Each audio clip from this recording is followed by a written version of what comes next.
Our mission as a church is to fulfill the Great Commission by helping people discover that they're here on purpose. Anybody that comes to Providence, they hear over and over and over again, you are here on purpose.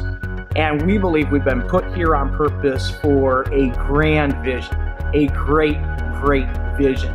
And that vision, the greater vision is that we would plant 50 churches in 10 years, that in this booming area with literally millions of people all around us, that we would actually plant churches that will reach the harvest and bringing the kingdom of God to a place that needs it. And so we are passionate about the opportunity that God has given to us.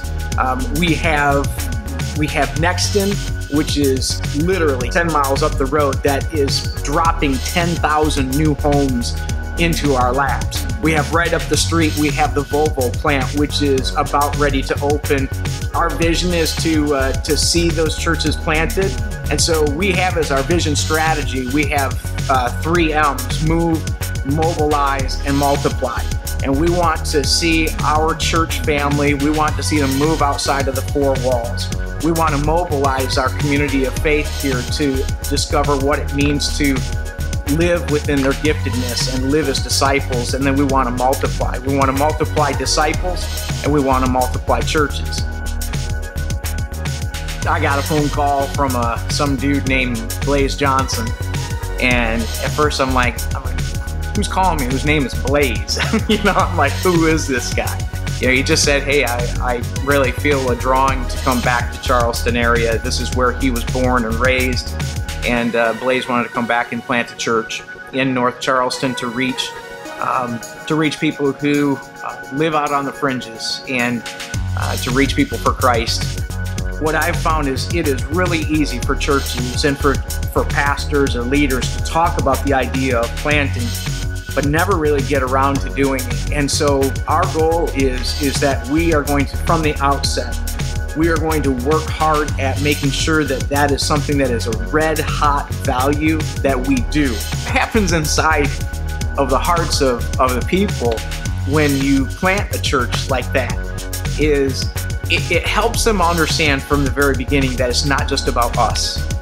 That it's not just about us, because even inside of a church plant, it is so easy for people to begin to get comfortable and for the church members to kind of look inward and make it all about us. And so it has been really an exciting and stretching. I won't lie, it's been stretching. It isn't easy to necessarily plant a church out of your church when we have a dream of being a church of thousands of people, and yet we're giving people away. Quite honestly, some of our best people, some of our highest giving people were sent off. And spiritually mature people.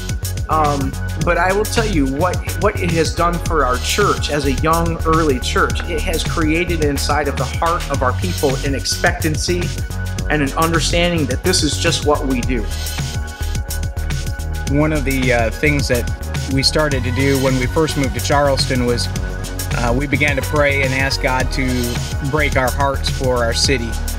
And so there have been a few times when we've come down to Charleston and have gone to the top of the Ravenel Bridge and just looked over it and prayed and just asked God to really break our hearts. And one of the things we're really grateful for is that God has really begun to do that. And I would just really encourage all of our churches in our district to just look over their city, maybe even find a place where they can just get a panoramic view and pray over their city and ask God to break their hearts. And maybe you've been a pastor over your area for a long time, and maybe over the course of time your heart's just grown a little bit numb to where you live.